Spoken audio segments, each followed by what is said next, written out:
Assalamualaikum warahmatullahi wabarakatuh.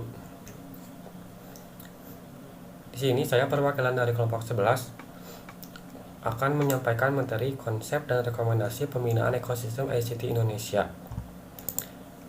Anggota kelompok 11 yaitu Nosyuah Darini dengan NIM 1217050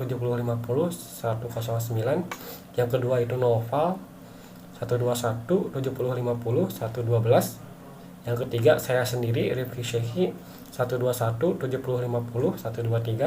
Yang terakhir yaitu Sofyan Abdul Malik 1217050 Kelompok kami akan membahas beberapa materi, yaitu model pembinaan ekosistem ICT, yang kedua model bisnis ekosistem ICT, yang ketiga rekomendasi pembinaan ekosistem ICT di Indonesia, yang terakhir kesimpulan. Baik, di sini saya akan menjelaskan materi model pembinaan ekosistem ICT. Pertumbuhan ekosistem ICT Indonesia makin pesat dan kompleks, terutama sejak munculnya berbagai layanan digital di Indonesia. Kehadiran layanan digital di Indonesia sudah ada semenjak maraknya akses internet berkecepatan tinggi atau yang dikenal dengan broadband dan diperkenalkan di Indonesia. Sebut saja nama seperti Facebook, Twitter yang menjadi Indonesia sebagai basis pengguna terbesar ketiga di dunia. Google juga merasakan hal yang sama terhadap pengguna di Indonesia yang mayoritas mengakses menggunakan jaringan dan perangkat mobile mereka. Selain perangkat komputer dan broadband merupakan sarana fix yang jumlahnya secara persentase hanyalah di bawah 40%. Ekosistem ICT yang terus tambah sejalan dengan perkembangan teknologi digital perlu mendapat perhatian dan pembinaan serius dari setiap pihak yang terlibat agar ekosistem yang terus tumbuh ini bisa bermanfaat bagi semua pihak. Selain itu, dengan pembinaan yang memadai akan terjalin simbiosis mutualisme antar semua elemen yang ada dalam ekosistem dengan dasar keadilan. Pertanyaannya adalah siapa yang harus dibina dan siapa yang membinanya. Ketika bicara siapa yang membinanya, maka hakikatnya semua elemen dalam ekosistem ICT harus terlibat. Keberhasilan pengembangan ekosistem karena tumbuhnya layanan digital di Indonesia sangat bergantung kepada langkah kolaboratif stakeholder di Indonesia, yaitu akademi, bisnis, government, community, dan media. Pembagian peran tiap sektor dalam model pembinaan.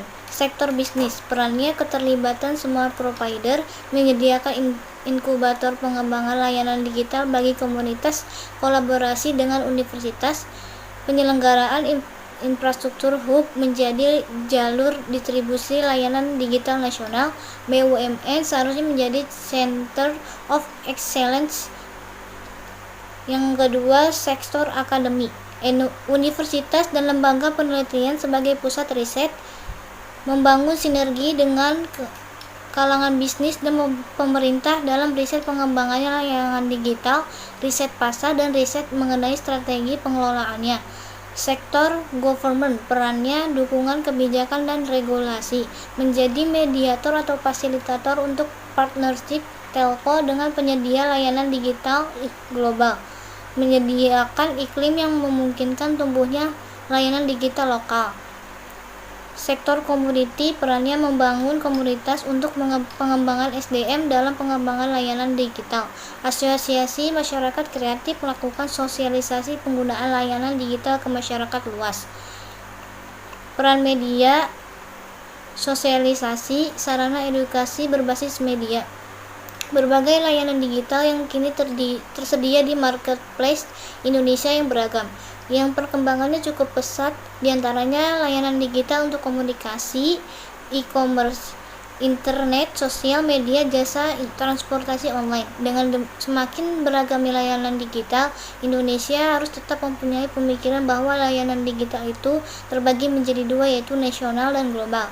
Hal itu diperlukan untuk menjaga kedaulatan dari wilayah ekonomi negara kita. Layanan digital nasional harus terus dipromosikan dan diperkuat sebagai bagian dari pembinaan di sektor industri dan ekonomi kreatif.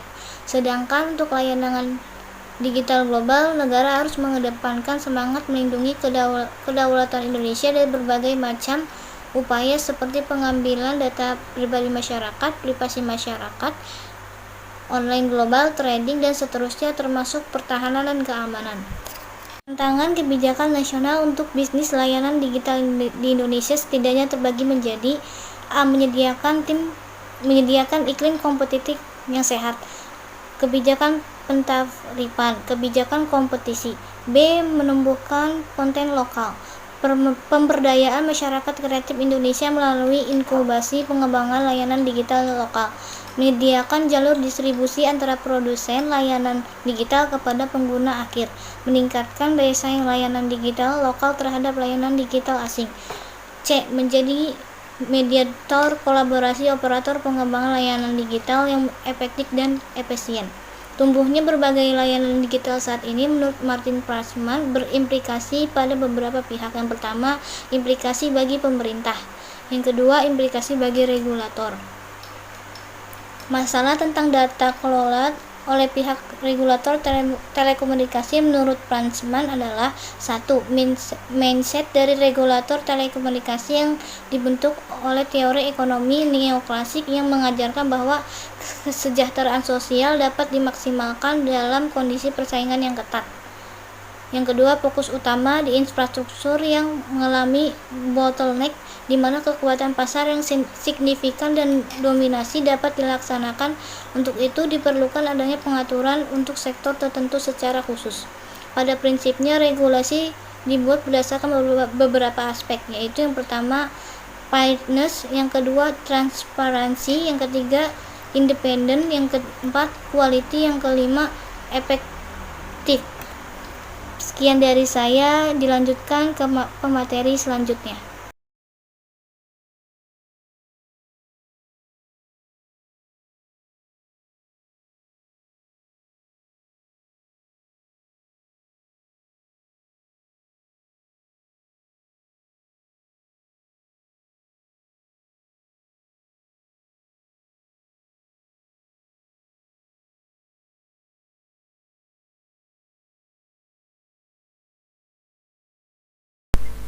Baik, selanjutnya saya akan membahas mengenai rekomendasi pembinaan ekosistem ICT Indonesia. Yang pertama, berdasarkan aspek teknologi.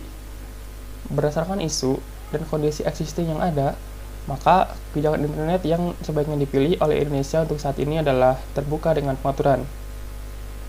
Maksudnya adalah, masuknya pemain ekosistem diatur oleh pemerintah melalui aturan yang telah ditetapkan. Melalui aturan ini, pada prinsipnya semua pemain boleh masuk ke dalam ekosistem. Namun, pemerintah dapat mengatur siapa yang boleh dan yang tidak boleh masuk dalam ekosistem ICT Indonesia. Melalui persyaratan yang ditetapkan, misalnya dengan membuat BUT, TKDN, dan berbagai persyaratan lainnya. Termasuk juga adanya pengaturan mengenai net neutrality. Pengaturan-pengaturan yang ada lebih pada kebutuhan penataan dan agar kompetisi lebih sehat. Oleh karena yang direkomendasikan untuk saat ini ialah kebijakan internet terbuka dengan pengaturan, maka harus disiapkan dukungan teknologi yang dapat membuat blacklist, content filtering, content blocking, national gateway, yang pada pelaksanaannya didistribusikan ke operator jaringan, national payment gateway. Itu yang terakhir. Yang kedua, ada aspek manusia. Nah, berdasarkan kondisi existing yang ada, beberapa alternatif solusi yang pernah diwacanakan, hasil analisis, dan gambaran gap yang terjadi, rekomendasi terkait pembinaan ekosistem harus ditujukan bagi masing-masing stakeholder. Yang pertama, untuk stakeholder bisnis, rekomendasinya adalah bagi network provider. Yang pertama itu sosialisasi atau penyebaran informasi. Lalu, menjaring kerjasama dengan startup lokal, dan membuat pusat inkubasi startup lokal di bidang layanan digital sebagai kawah candra di muka, pengembangan konten dan layanan lokal. Kemudian bagi konten atau apps provider lokal, pengembangan konten dan apps yang inovatif, kreatif, dan tepat guna untuk menjawab permasalahan yang ada di masyarakat. Salah satu contohnya adalah penggunaan smart city di daerah lokal. Lalu bagi kalangan bisnis keuangan, yaitu membantu startup lokal dalam pembiayaan. Stakeholder selanjutnya adalah akademisi atau kampus. Rekomendasinya ialah penciptaan atmosfer entrepreneurship di bidang layanan digital. Lalu pengembangan inkubasi usaha di bidang konten dan layanan digital. Kemudian, untuk pemerintah, rekomendasinya adalah pentarifan internet atau data dengan memperhatikan prinsip fairness, transparansi, independen, quality dan konsistensi, serta effectiveness. Yang kedua yaitu kompetisi. Walaupun saat ini sudah ada undang-undang anti praktek monopoli, tapi pada prakteknya masih belum kuat untuk mengatur bisnis digital yang sekarang makin pesat. Selanjutnya, pengaturan dan mekanisme jika para pemain global layanan digital masuk ke pasar Indonesia, termasuk masalah pajak. Lalu, pengaturan dan mekanisme hubungan antara network operator dengan aplikasi, konten, dan operator platform. Selanjutnya, pembinaan startup layanan digital, penggunaan layanan digital lokal untuk program kerja pemerintahan baik pusat maupun daerah yang belum dilakukan.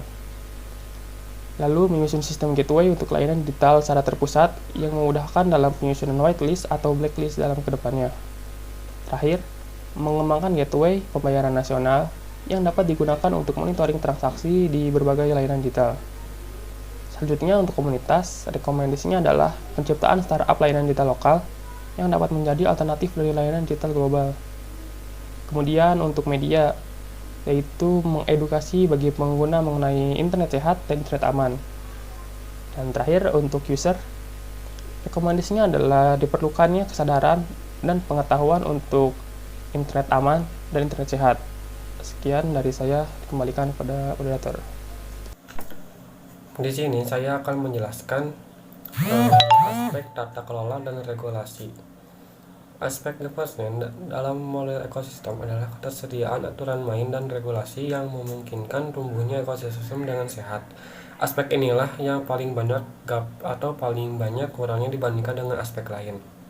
Regulasi network sudah ada dalam Undang-Undang RI Nomor 36 Tahun 1999 tentang telekomunikasi dan Peraturan Pemerintah Republik Indonesia Nomor 52 Tahun 2000.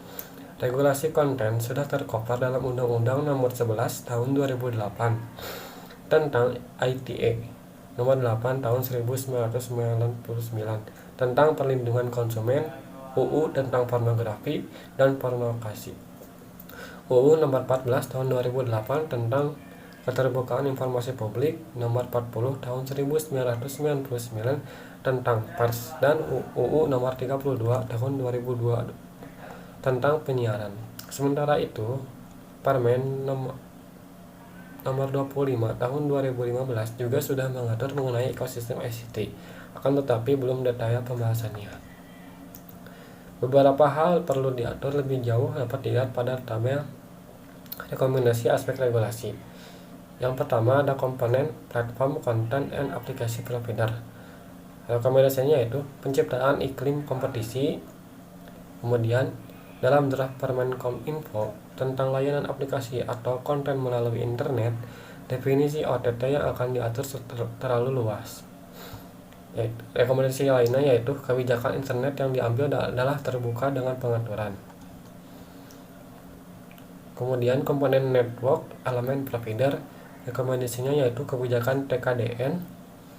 Kemudian pengaturan terkait BUT, di mana setiap pemain dalam ekosistem harus mempunyai lembaga usaha resmi di Indonesia. Komponen selanjutnya yaitu network operator.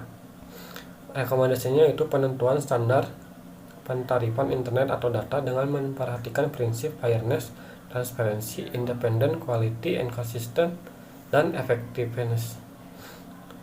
Kemudian tarif tidak disamaratakan dengan basis paket yang dipakai. Kemudian pengaturan dan mekanisme hubungan antara platform dan network operator. Kemudian terakhir yaitu consumer. Rekomendasinya yaitu aturan mengenai kegiatan yang boleh dan tidak boleh dilakukan melalui internet. Saat ini sudah ada di UU ITE, namun beberapa hal belum didefinisikan dengan detail, seperti munculnya kasus berita dan lainnya. Khusus regulasi yang ditunjukkan oleh penyedia konten dan aplikasi, ada beberapa hal yang harus ditinjau dan ditata ulang, yaitu A. Dalam draft Permenkominfo tentang layanan aplikasi atau konten melalui internet. Yang B. Penjabaran kebutuhan pengaturan dipetakan pada masalah licensing QoS consumer protection, legal interception, pajak. Yang tadi dibagi menjadi 3, yaitu definisi OTT yang akan diatur terlalu luas. Yang kedua, terkait dengan sanksi, belum ada kejelasan apakah akan ada tenggang waktu untuk OTT service provider mematuhi peraturan OTT setelah peraturan dikeluarkan. Yang ketiga, apakah persyaratan National Payment Gateway yang dimaksud pada pasal 5D mengandung arti National Pathway Gateway milik Indonesia atau sembarang National Payment Gateway yang ada di Indonesia. Yang B, dibagi menjadi beberapa rekomendasi, yaitu yang pertama OTT global, di antaranya itu layanan dalam bentuk e-commerce melibatkan transaksi atau aliran uang. Yang kedua itu layanan voice.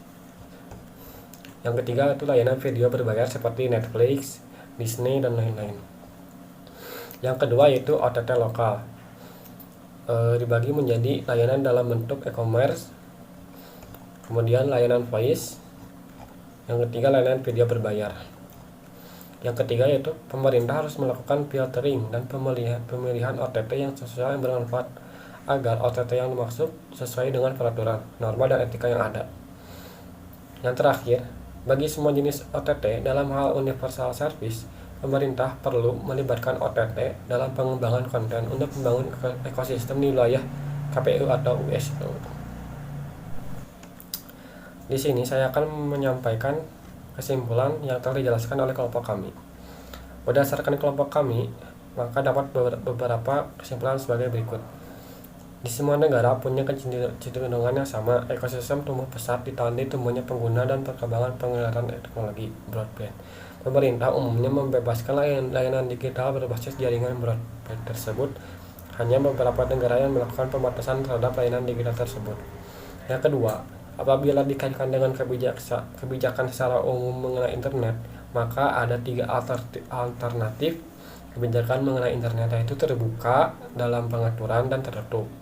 Analisa terhadap berbagai aspek alternatif tersebut dilakukan untuk menunjukkan dampak terhadap ekosistem ICT Indonesia. Kesimpulan lainnya yaitu berdasarkan isu dan kondisi existing yang ada, maka kebijakan internet yang sebaiknya dipilih oleh Indonesia untuk saat ini adalah terbuka dengan pengaturan. Maksudnya yaitu pemain ekosistem diatur oleh pemerintah melalui aturan yang ditetapkan. Melalui aturan ini, pada prinsipnya semua pemain boleh masuk ke dalam ekosistem, tetapi pemerintah bisa mengatur siapa yang boleh dan yang tidak boleh masuk dalam ekosistem ICT Indonesia. Kesimpulan lainnya yaitu oleh karena yang direkomendasikan untuk saat ini adalah terbuka dalam pengaturan, maka harus disiapkan dukungan teknologi seperti blacklist, content filtering, content blocking, national gateway, serta national payment gateway.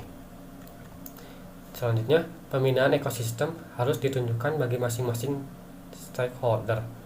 Selanjutnya, terkait aspek tata kelola dan regulasi, beberapa hal yang perlu diatur lebih jauh dibagi untuk setiap komponen ekosistem, yaitu platform, content and application provider, network element provider, dan network operator serta konsumer. Dengan metode pembinaan yang sesuai dan melibatkan seluruh stakeholder, maka diharapkan pengembangan ekosistem ICT dapat dilaksanakan secara efektif dan efisien dalam upaya mencapai tujuan penyelenggaraan sektor ICT. Sekian dari kelompok 11. Apabila ada kesalahan, mohon dimaafkan. Billahi taufiq wal hidayah. Wassalamualaikum warahmatullahi wabarakatuh.